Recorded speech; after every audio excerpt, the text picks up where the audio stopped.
Vamos abrir as escrituras em 1 Crônicas, capítulo 5, versículo 2.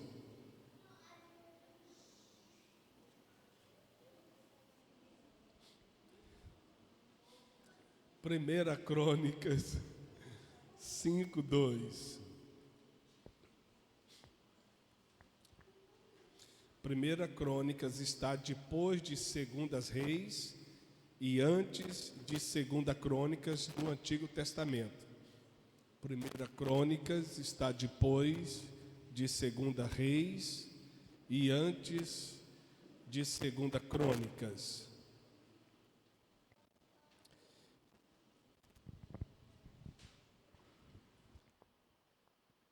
Primeira Crônicas, capítulo 5, versículo 2.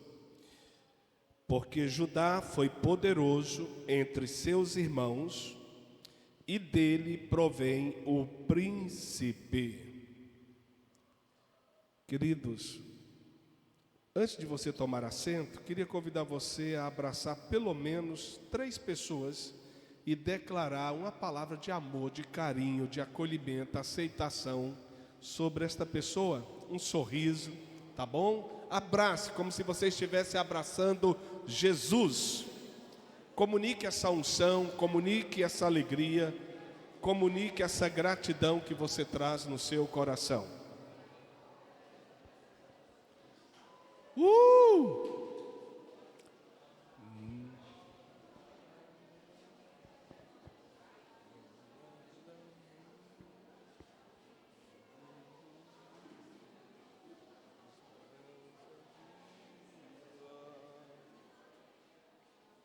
Os pais podem levar seus preciosos filhos ao primeiro andar, no nosso anexo. E eu convido você a continuar com a sua Bíblia aberta. Eu quero convidar você para a gente ir para Gênesis. Nós ainda não saímos de Gênesis desde o primeiro domingo de janeiro. Nós estamos ministrando sobre o tema As promessas de Deus são geracionais.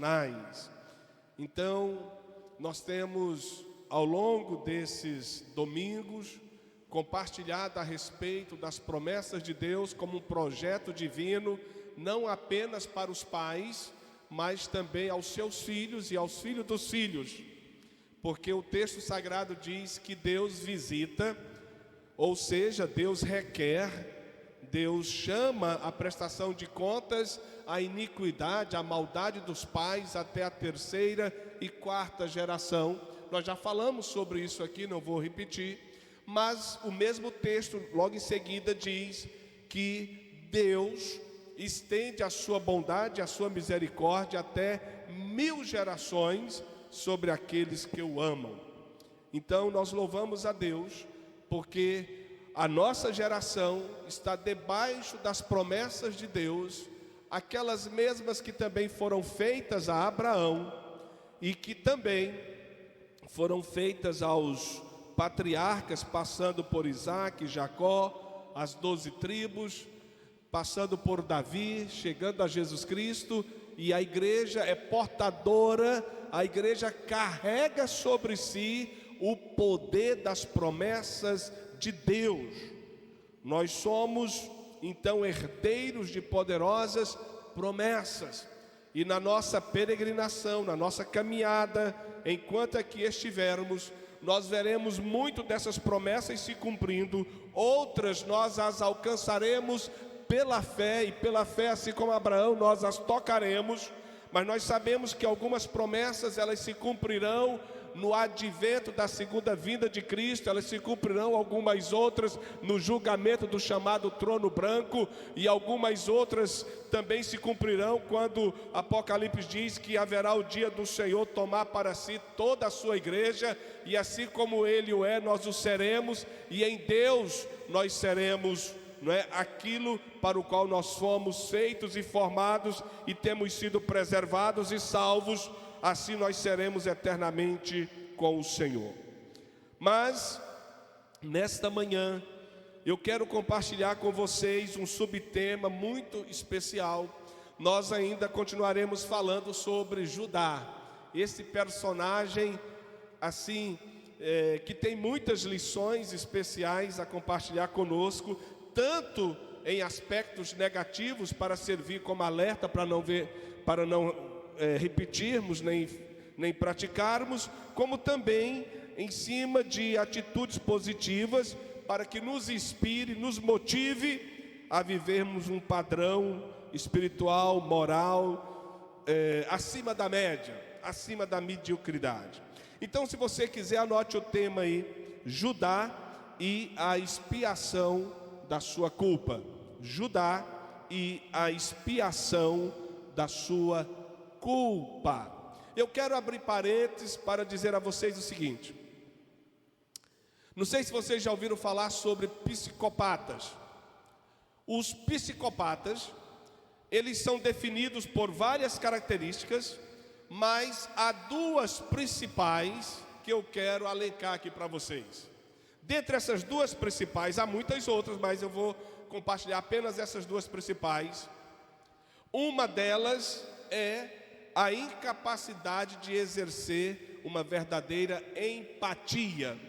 Empatia é a sua capacidade de se colocar no lugar daquele que sofre, daquele que padece, daquele que por alguma razão está sendo alvo, objeto ou vítima de dor e de sofrimento. Então, o psicopata, ele tem a incapacidade de exercer empatia. A outra grande característica de um psicopata é que ele é incapaz de sentir culpa. E se ele não sente culpa, significa dizer que ele é incapaz de se arrepender, de voltar atrás, de lamentar profundo e sinceramente algo de ruim que ele fez. E aí eu estou dizendo, nesse subtema, que Judá, ele vai passar por uma experiência que eu chamo de expiação da culpa. E a culpa só existe porque ela é um atestado inequívoco que a culpa é um desdobramento, a culpa é uma consequência daquilo que nós chamamos de pecado. Nós definimos aqui domingo passado que o pecado, ou foi quarta-feira, falando também sobre Judá, que o pecado, numa definição teológica bem simples, pecado é errar o alvo, pecado é transgressão de uma lei constituída, pecado, ele é na verdade uma desobediência deliberada, mesmo sabendo que não deve ser feito, que é ruim, que não está dentro de um propósito, mas aquela pessoa resolve transgredir, desobedecer um princípio, desobedecer a uma lei, desobedecer a uma orientação expressa. Isso é pecado, errar o alvo. Quem é o alvo? Jesus Cristo. O pecado nos leva a errar o alvo, que é Jesus, porque Jesus não comunga com o pecado. Jesus não é cúmplice dos nossos pecados. Jesus não aplaude nem bate nas nossas costas, elogiando nossas atitudes pecaminosas. Entretanto, nesta manhã, eu quero compartilhar que alguns eventos que Judá vivenciou ao lado dos seus irmãos, eles foram eventos que de alguma maneira expurgaram de dentro do seu coração, de dentro das entranhas do seu caráter, atitudes, lembranças de coisas ruins que ele fez.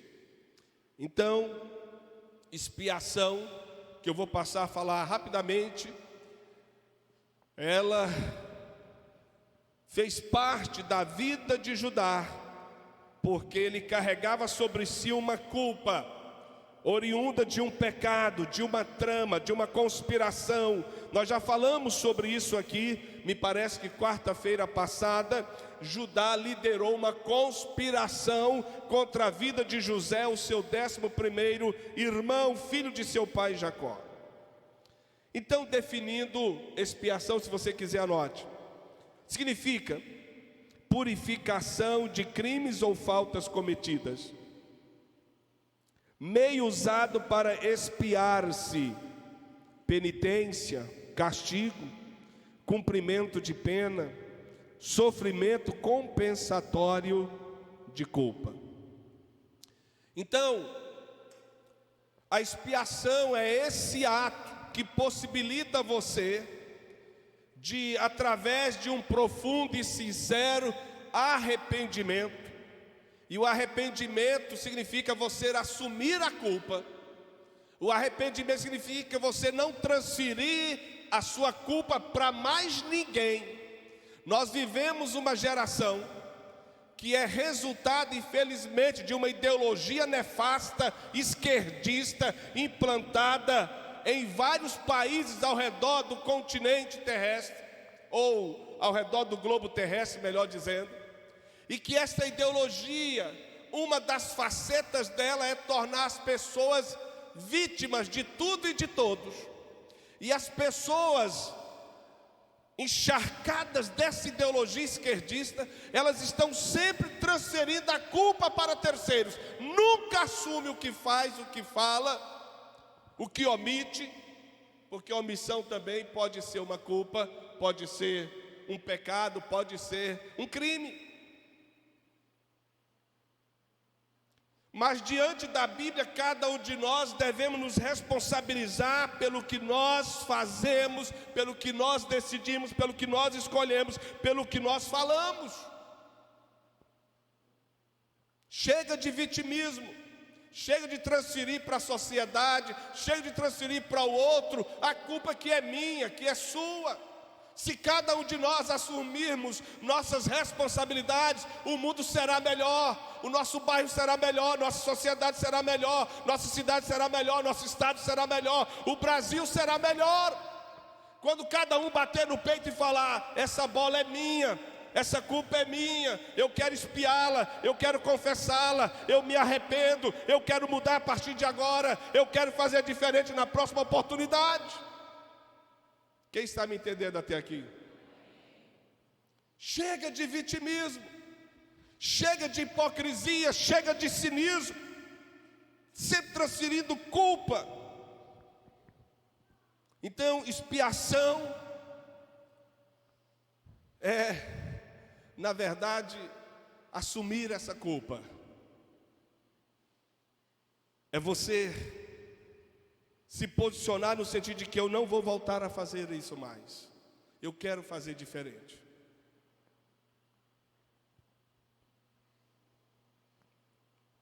Eu gostaria de introduzir esta mensagem dizendo para vocês o seguinte: certamente Judá não imaginara que a conspiração que liderara contra a vida de seu irmão José o tornara culpado diante de Deus.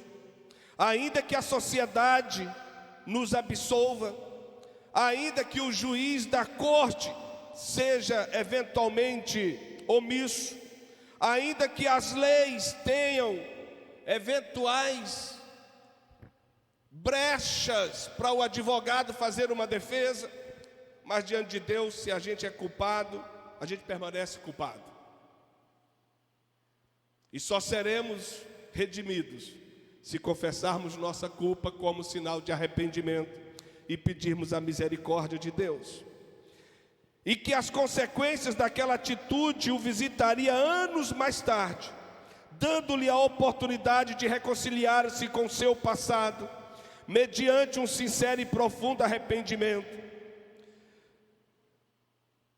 O seu passado estava envolto de inveja, mentira, conspiração, tentativa de assassinato, tráfico humano e muito engano, para citar apenas alguns de seus delitos. Possivelmente eu não estou diante de ninguém que fez a metade do que Judá fez. É possível que ninguém aqui tenha feito a metade do que Judá fez, mas nem por isso nós deixamos de ser menos culpados. Sabe por quê, queridos? Olha aqui para mim. Nós jamais responderemos pelas culpas de Judá. São deles, ou é dele. Nós responderemos pelas nossas próprias culpas. Eu não responderei pelo seu pecado, nem você pelo meu. Cada um terá que se apresentar diante de Deus. Quem está entendendo? Por isso que a Bíblia diz Em Hebreus 8, 27, 9, 27, se não me falha a memória, diz que ao homem está determinado morrer uma única vez, e após a morte seguir-se-á o dia do juízo. Então, quando eu e você formos colocados dentro daquela urna de madeira, preste bem atenção nisso que eu vou lhe dizer. Você não vai levar joias, você não vai levar amigos, você não vai levar a sua filha, a sua mãe, o seu pai. A pessoa que mais te amar vai chorar, mas se você for enterrado pela manhã por volta de 11 horas de meio-dia, ele vai almoçar, ou ela vai almoçar e você vai estar debaixo da terra.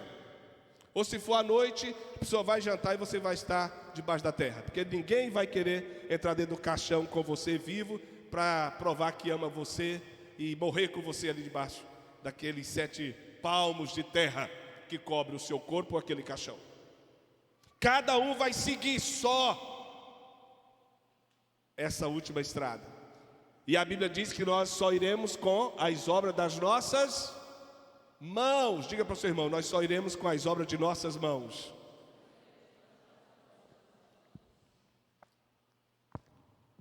Então, queridos, Judá teve suas culpas. Ele respondeu por elas. A sua história, o seu futuro, cobrou as suas atitudes do passado. E assim acontece com todos nós. E é saudável, é oportuno que a gente viva o suficiente para ser confrontado pelos erros do nosso passado. Sabe por quê? É uma oportunidade que nós teremos de rever o que fizemos ou o que deixamos de fazer. Quem está me entendendo? Então é oportuno, não é mal que isso ocorra. Eu quero fazer algumas considerações a respeito de Judá. E a primeira que eu quero fazer, se você quiser, anote, por gentileza. A escassez que abatera o Egito. Vocês se lembram, nós já falamos sobre isso, aqueles 7 anos de fartura. Eles foram simplesmente esquecidos por 7 anos seguintes de muita fome, muita escassez, muita miséria. Naquele período específico, a escassez que abatera o Egito se estendera à região de Canaã, aonde a família de Jacó habitava naquela oportunidade. Então veja, queridos, o Egito, antes dos 7 anos de fome, muita fome, foi precedido por 7 anos de muita abundância. E um grande personagem vai se tornar central nessa história: José, o cativo, o escravo, vendido por seus irmãos, que agora está no Egito. Ele agora sai de um presídio, ele sai de uma cela, ele sai de uma masmorra, ele interpreta um sonho real de Faraó e ele mesmo é colocado como uma pessoa estratégica para recolher para Faraó toda a quinta parte de tudo aquilo que seria produzido nos 7 anos seguintes ali no Egito. E ele o fez de uma maneira muito, mas muito competente. Quando chegou os 7 anos seguintes de fome, a Bíblia diz que toda a terra padecia de fome, mas o Egito tinha comida. E Faraó estava com todos os seus armazenamentos, não é? Abarrotados de gêneros alimentícios. E ele começou a vender tanto para os egípcios quanto para os moradores daquela região mais próxima. E entre eles estavam os filhos de Jacó e o próprio patriarca Jacó. Então eu queria compartilhar com você 2 coisas dentro desse primeiro ponto. A escassez que abatera o Egito se estendera à região de Canaã, aonde a família de Jacó habitava. A primeira observação que eu faço aqui nesse primeiro ponto é: os filhos da promessa, não raras vezes, são atingidos também pelas intempéries que abatem os filhos dos homens. Os filhos da promessa, não raras vezes, são atingidos também pelas intempéries que abatem os filhos dos homens. Pastor, o que significa? Significa dizer que não obstante você ser um filho de Deus, uma filha de Deus, um discípulo do Senhor, uma pessoa fiel, dedicada, uma pessoa leal nas suas amizades, você não obstante ter uma vida de valor, de princípios, mas você está tão susceptível ao mal, às circunstâncias, como qualquer uma outra pessoa. Não é porque você é um filho de Deus, uma filha de Deus, uma pessoa convertida, um homem santo, uma mulher consagrada, que você está isento de passar por coisas ruins, de enfrentar lutas e sofrimentos, batalhas e afrontas. Você ainda está aqui. Mas não há nada mais seguro, não há nada melhor do que você enfrentar as dificuldades sabendo: a minha consciência está tranquila, eu estou em paz com Deus. Amém, queridos? Por isso que o apóstolo Pedro diz que quando sofrerdes, que não seja por causa dos vossos pecados, das vossas decisões ruins, mas quando sofrerdes, seja como resultado da sua fidelidade a Deus. Por isso que Paulo, quando escreve aos Filipenses, ele diz que o Senhor não nos deu apenas a graça, o privilégio, a oportunidade de servi-lo, mas também de sofrer por Ele. Então, até mesmo quando nós sofremos por amor a Deus, porque cultivamos princípios e valores que são maiores do que os da maioria, dê glória a Deus. Você é um privilegiado, você está servindo porque você está sofrendo eventualmente porque você ama ao Senhor, e não porque você é um assassino, não porque você é um mentiroso, se intrometeu na vida alheia sem ser chamado, conspirou contra alguém. Você está sofrendo porque você é um homem, uma mulher de valor. E esse sofrimento ele está vindo como uma purificação, um adorno. Vai te fazer mais forte, vai fazer esse ouro reluzir, ganhar forma, beleza. É na dor e no sofrimento que às vezes Deus incorpora em nós valores extraordinários. Às vezes é através da dor e do sofrimento que Deus conta para o mundo as suas melhores e mais poderosas histórias de superação e vitória. Louvado seja Deus! Eu estava aqui nessa madrugada, eu estou num propósito de meia-noite até pela manhã aqui, e eu estava louvando a Deus com alguns hinos do cantor cristão. E eu estava louvando a Deus com um hino que foi inspirado numa história real, o 328 do cantor cristão, aquele Sossegai. Quem conhece o hino Sossegai? Aquilo é lindo. Coloca lá no Google a história por trás do hino Sossegai, 328 do cantor cristão. Percas de filhos, mortes prematuras, mas você encontra no coração daquele pai a capacidade de não culpar a Deus, de não se azedar, de não perder o gosto pela existência, mas a capacidade de dizer: em breve, minhas filhas não estão no fundo do mar, não, minhas filhas estão no braço do Pai, e um dia haverá que eu chegarei lá, estarei com elas novamente, e poder fazer um hino tão belo como Sossegai. Então, o que é que Deus me falou através daquilo? Deus às vezes escreve sonetos, peças musicais belíssimas, concertos extraordinários através da sua história, da sua dor, do seu sofrimento. Deus está escrevendo uma história para o mundo de superação, de vitória, de resignação, de obediência, de santidade, de esperança, de lealdade. Em algum momento alguém vai conhecer a sua história, alguém vai ouvir o seu testemunho. Em algum momento alguém vai dizer assim: Deus, eu te louvo pela vida daquele irmão, porque o testemunho dele me inspirou. A vitória dele foi a minha cura. Senhor, eu te louvo porque ele enfrentou aquilo e foi fiel, então eu vou conseguir também vencer a minha batalha.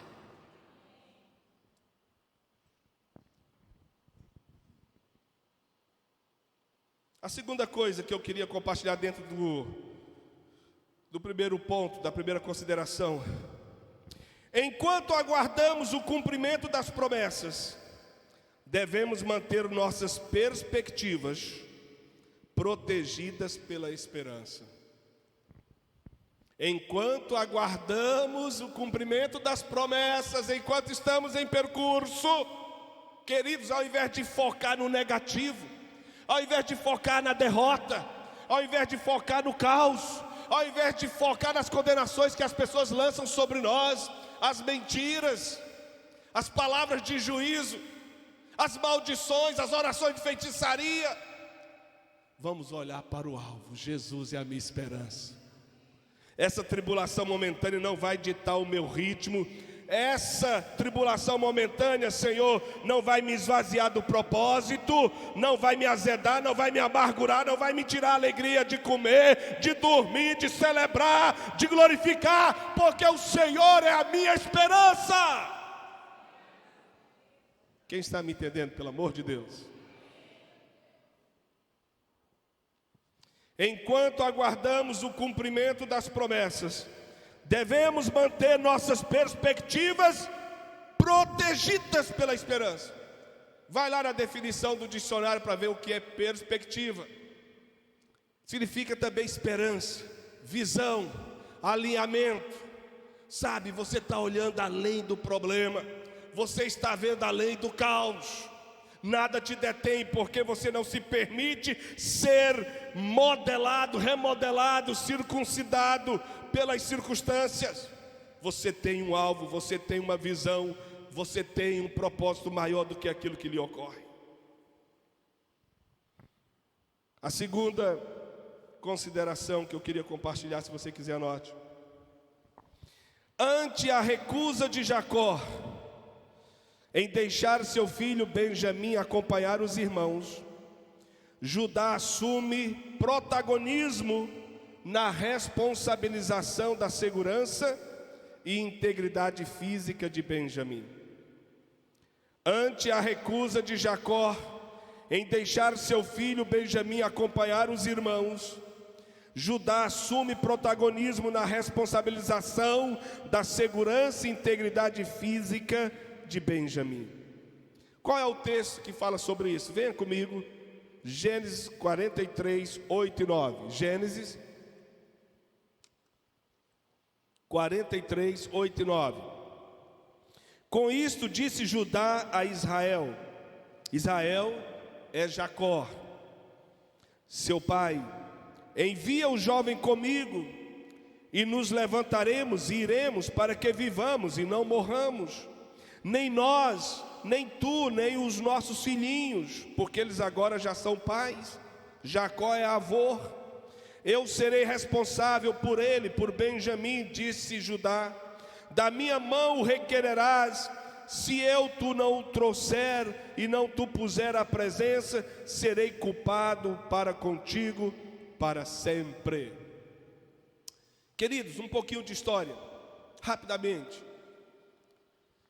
Como a fome foi se tornando cada vez mais severa, aquela região aonde hoje é Israel, aonde hoje é a Jordânia, toda aquela região estava faminta. As pessoas plantavam e não colhiam. E aí Judá é informado de que lá no Egito há abundância de víveres. E ele manda pela primeira vez os seus filhos. O último filho, o caçula Benjamim, ele não mandou com os 10 primeiros mais velhos.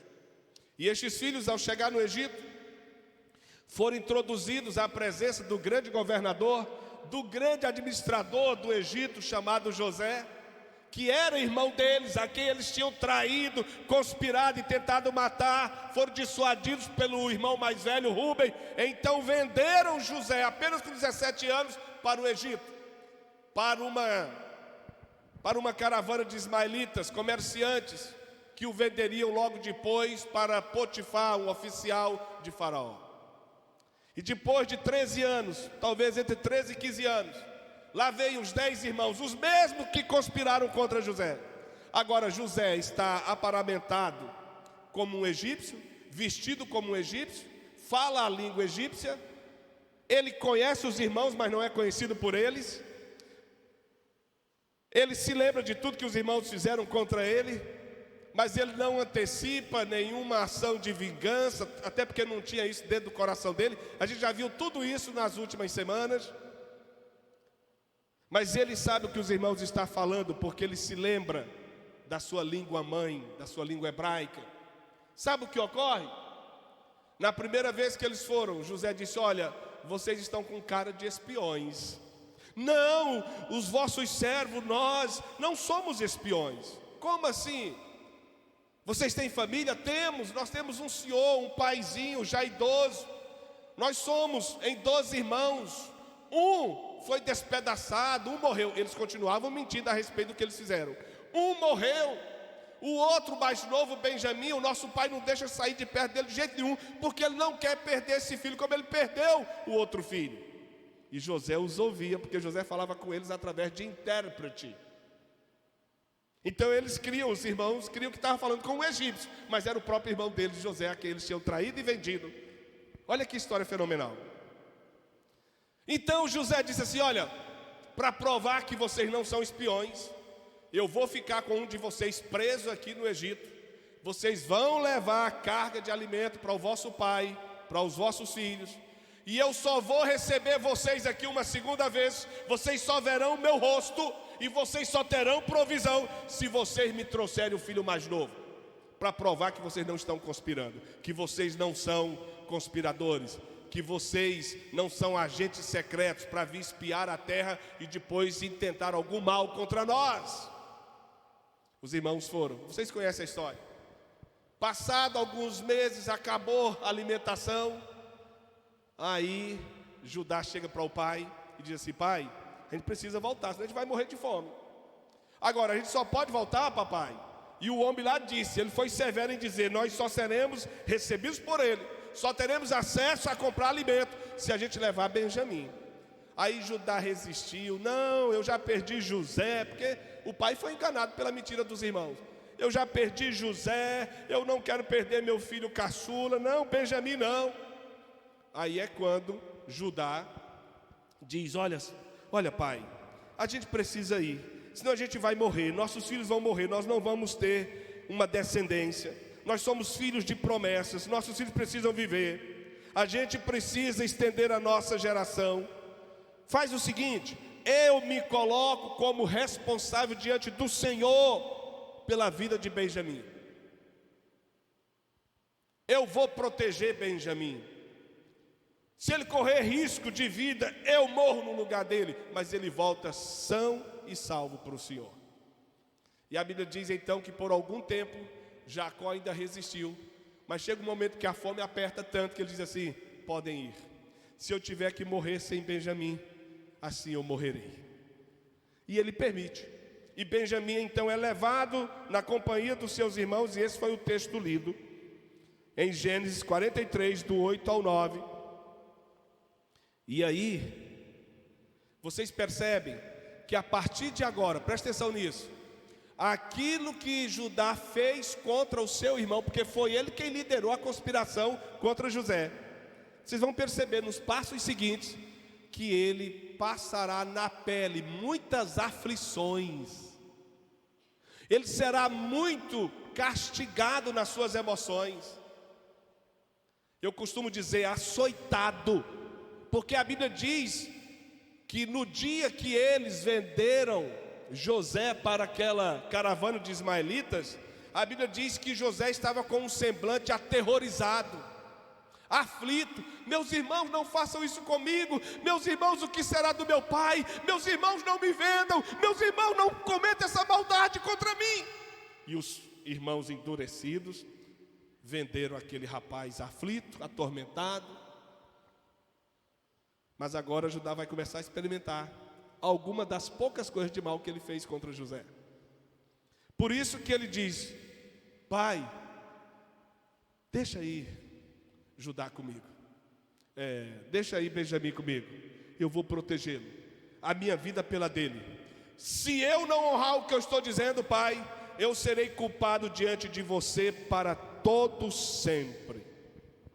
Ele assumiu agora uma responsabilidade.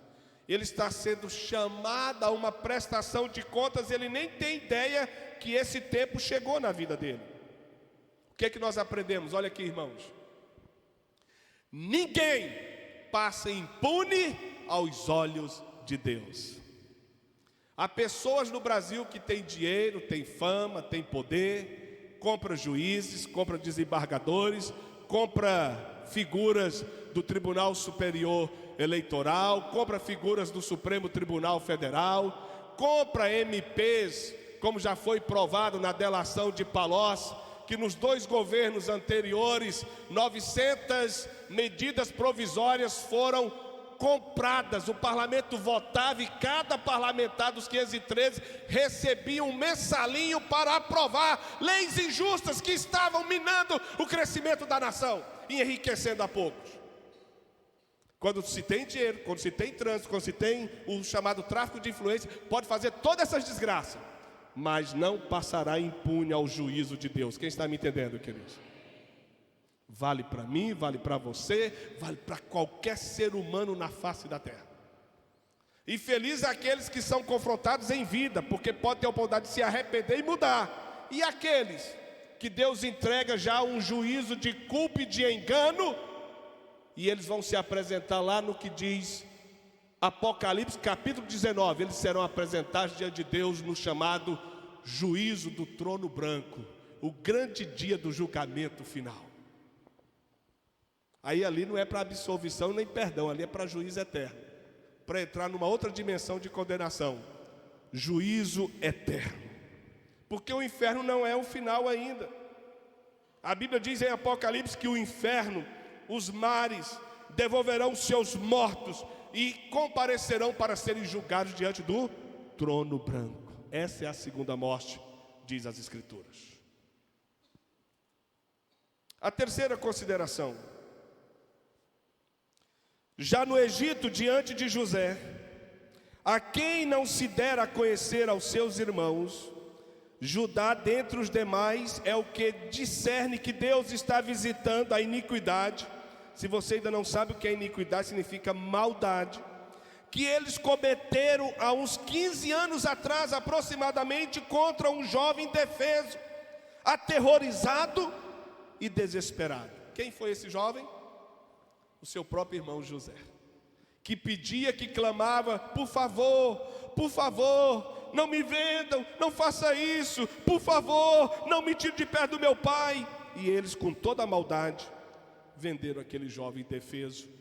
10 homens tramando contra um menino de 17 anos. Só que esse menino hoje, aqui, segundo o texto que a gente vai ler, esse menino é o homem mais poderoso do Egito e daquelas terras, depois de Faraó.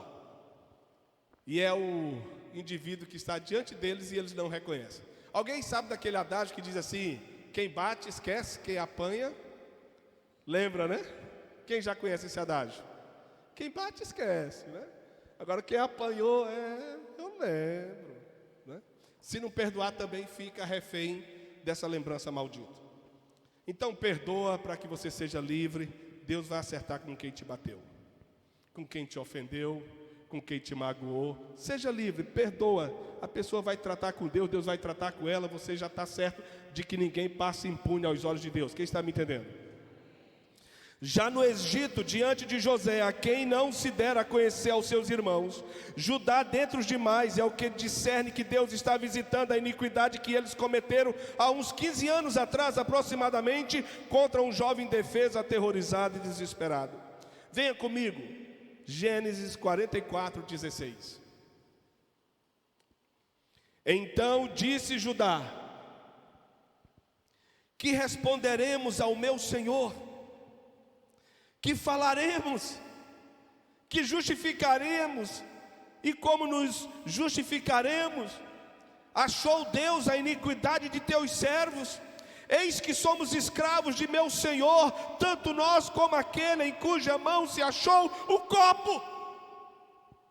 O que foi que aconteceu aqui? Você que ainda não leu essa história fascinante, maravilhosa.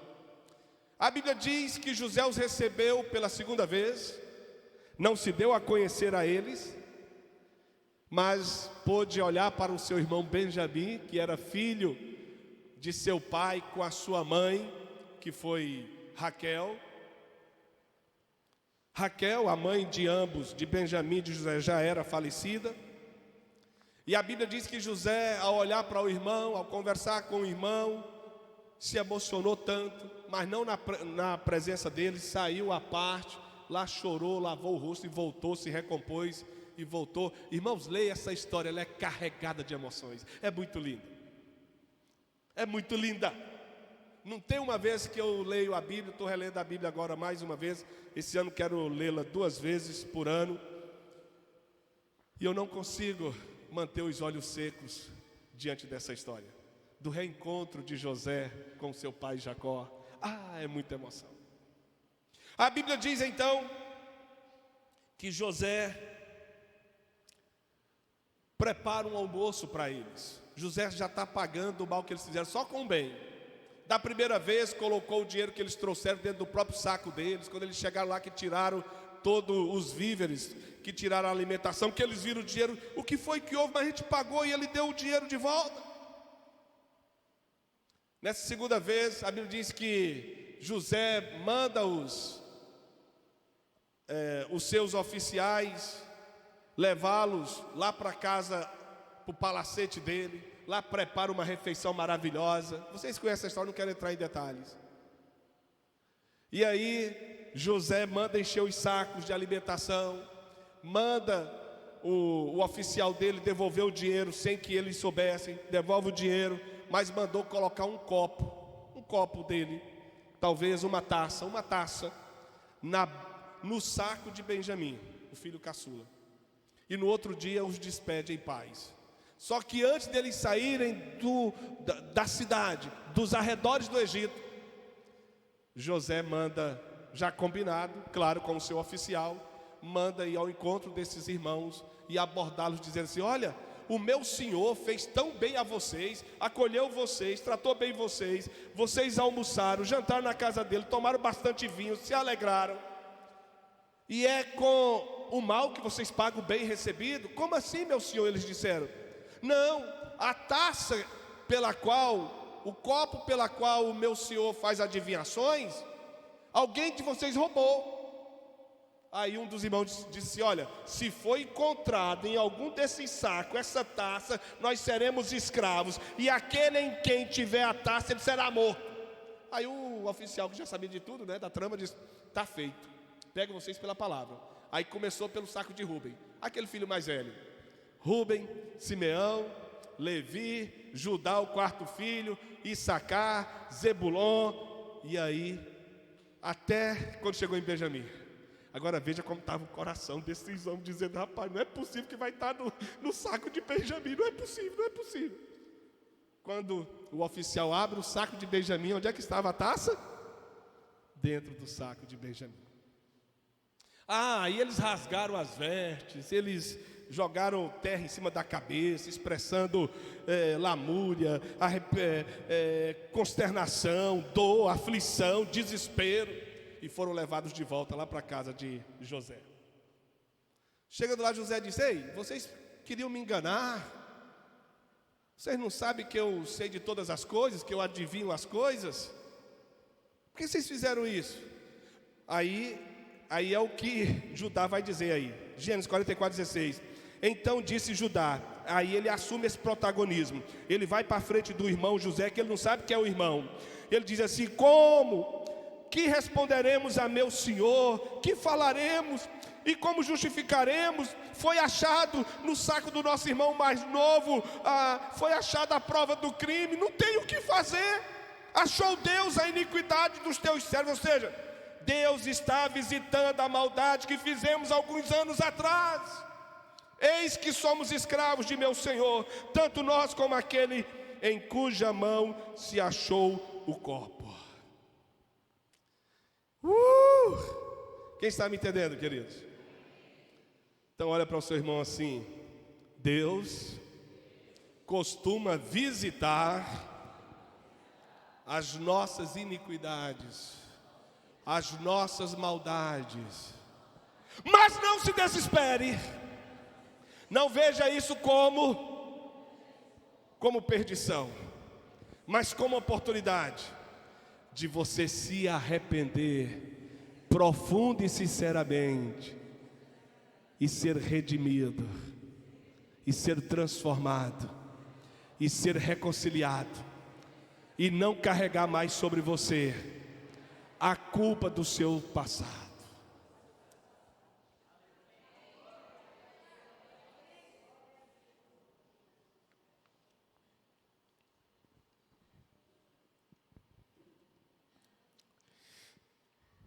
A quarta consideração, se você quiser anote.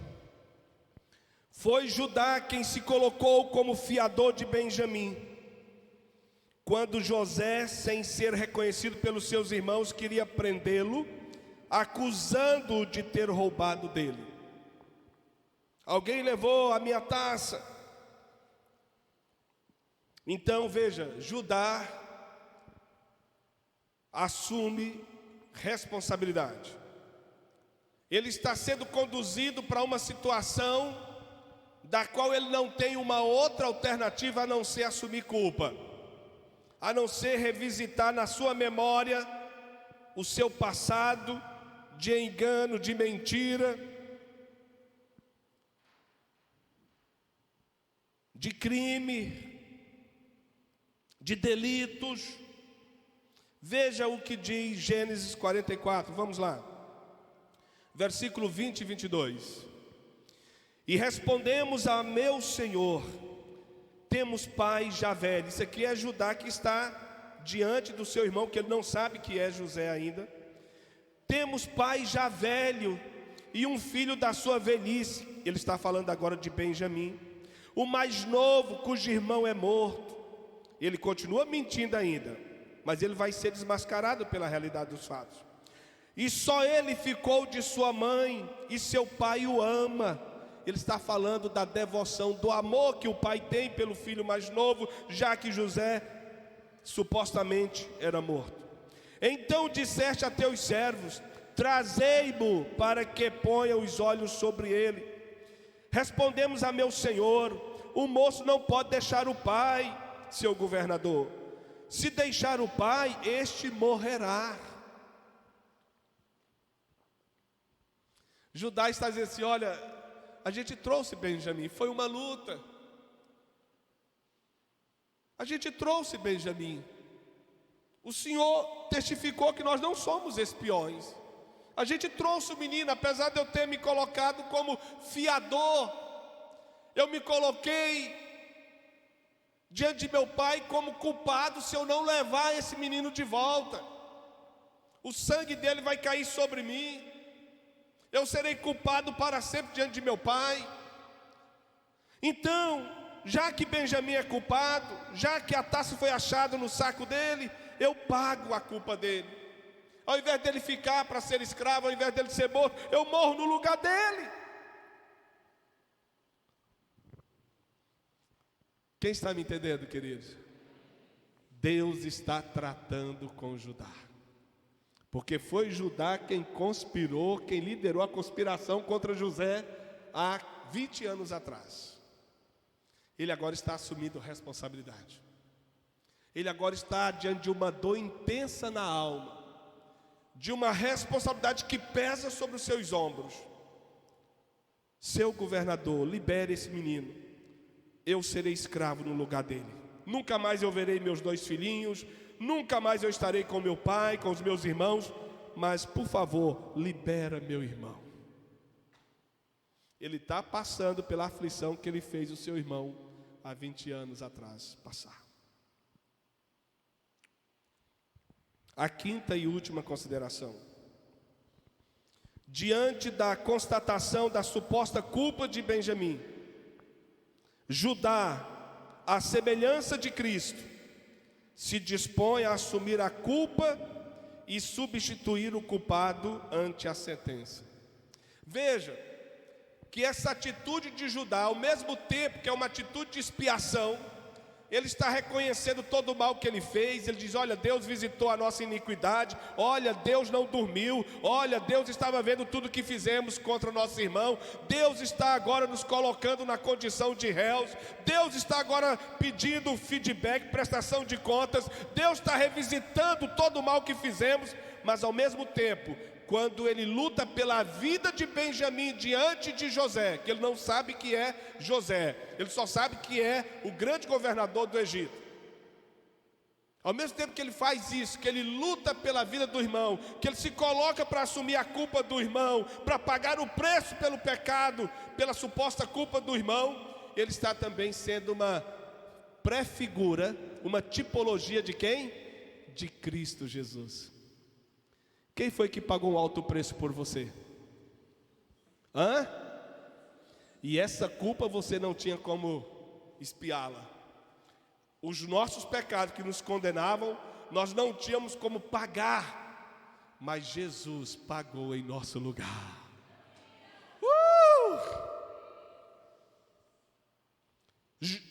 Judá aqui está sendo uma pré-figura, uma tipologia daquilo que seria o ministério de Cristo, de se colocar no lugar do culpado. Diante da constatação da suposta culpa de Benjamim, Judá, à semelhança de Cristo, se dispõe a assumir a culpa e substituir o culpado ante a sentença. A sentença era: você nunca mais volta para a sua terra, para os seus. Você será um escravo até a morte do Egito. Você roubou o governador do Egito. Venha comigo para Gênesis 44, versículo 16, o 32 e o versículo 33. Gênesis 44, versículo 16, 32 e o 33. 44, 16 diz: então disse Judá: que diremos a meu senhor? Que falaremos? E como nos justificaremos? Achou Deus a iniquidade de teus servos? Eis que somos escravos de meu senhor, tanto nós como aquele em cuja mão foi achado o copo. Versículo 32 e 33. Porque teu servo se deu por fiador por este moço para com o seu pai, dizendo: se eu o não trazer, ou não o tornar a trazer-te, serei culpado para com o meu pai todos os dias.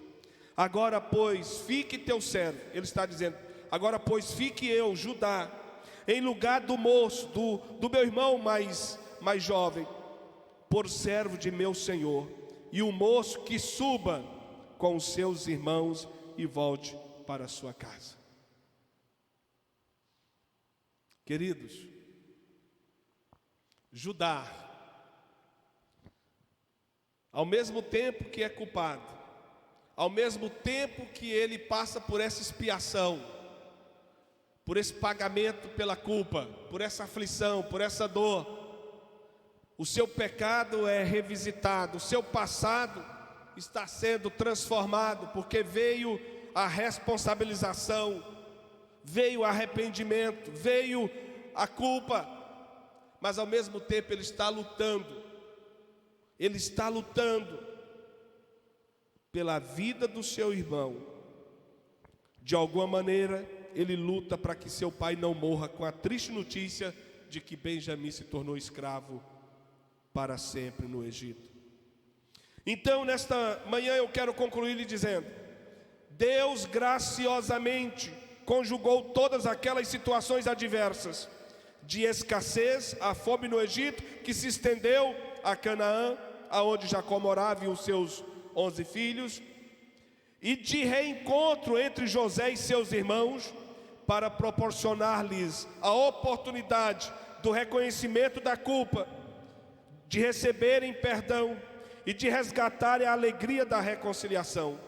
No caminho das promessas de Deus, quantas forem as oportunidades para reconhecermos culpas pessoais, para recebermos perdão, para usufruirmos da bendita alegria da reconciliação, não as negligenciemos em tempo algum, em nome de Jesus. Amém, queridos? O que que nós aprendemos? O que que a gente aplica para a nossa vida? Às vezes, olha aqui para mim, às vezes nós estamos envoltos de uma batalha terrível, que parece que não há escapatória, não há saída, não há salvação. E quantas vezes nós culpamos ao diabo, dizendo que é ele que está nos resistindo. E às vezes, queridos, não é o diabo que está nos resistindo, que está nos afrontando. Às vezes é só Deus, às vezes é só o Senhor colocando a mão no nosso peito, dizendo: olha, pare um pouco, antes de você prosseguir na sua caminhada, nós precisamos acertar algumas continhas. Você precisa relembrar de algumas coisas. Você precisa sentir o mal que você fez a fulano. Você precisa assumir a culpa do que você disse contra Beltrano. Você precisa mudar, porque o que eu tenho para você é muito grande. O que eu tenho para você é um tempo novo, mas você não poderá entrar nessa terra prometida do tempo novo, das coisas novas, das coisas aceleradas, se você não tratar com esse seu passado. Quem está me entendendo, meus queridos? Então a minha oração nesta manhã aqui, em nome do Senhor Jesus, é para que o Espírito de Deus venha sobre nós nesta manhã, e que não fique nada oculto ao nosso espírito, ao nosso coração, à nossa memória, mas que o Senhor possa remexer nesse banco de dados chamado memória, passado, e que o Senhor possa trazer ao nosso espírito palavras, ações e omissões que fizemos, que não agradou a Deus. E que talvez é esse passado que, como uma âncora, quando você está quase alçando um voo poderoso, aquela âncora vem e te puxa para baixo. Quando você está de novo, aquela âncora vem. Essa âncora talvez é a culpa, é o pecado não confessado, é a dor do mal que você fez, que você não sentiu ainda, para você se espiar diante de Deus, pedir perdão, se reconciliar com a pessoa que você ofendeu, que você tramou contra ela, que você falou contra ela, que você difamou a moral dela. Quem está me entendendo, queridos?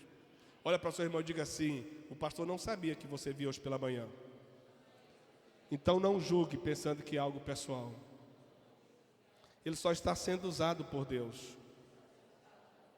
para te dar a oportunidade de você resgatar o seu passado, de você se reconciliar com a sua história e começar um tempo novo na sua vida, livre de culpa, livre de acusações do diabo, para que você possa planear os voos sobremodo excelentes que o Senhor ainda tem para você.